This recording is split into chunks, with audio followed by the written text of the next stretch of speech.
So is there any particular industries that you specialize in, and has the growth and expansion of the Austin area changed the way and changed your particular client base? That's a good question. First of all, I'm not just based in Austin. I have clients all over the country.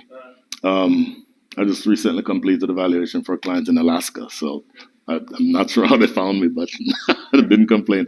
But in terms of an industry, there is no specific industry that I specialize in. Basically, if I am asked to do a valuation, what's more important is that I have solid financials to work with. I can always shore up my education as it relates to a particular industry by doing research on that industry. Having said that, over the last 15 years, I've done industries of several different types. So, but to answer your question, it has much more to do with the type of industry that I'm working with, or the financials that I'm working with, than the industry that the business is involved in. Yes, sir. Say you do the valuation and the husband doesn't have $350,000 on hand. Sure. Can you set it up at ongoing? She gets like a Change the house. Obviously in a divorce scenario, there's the T account, right? On this side is your assets, and this side is her assets. I've seen negotiations like, okay, fine, you don't have $350,500, whatever the number is there. So I get the house, and you just keep the business. So essentially, it provides a data point for the negotiation to take place. It doesn't necessarily mean that you have to specifically pay that number. It just means that it's a data point that you use in your negotiations. Differences if one of the partners dies? So we're talking about, first of all, thank you for bringing the mood down. Secondly, then you're working.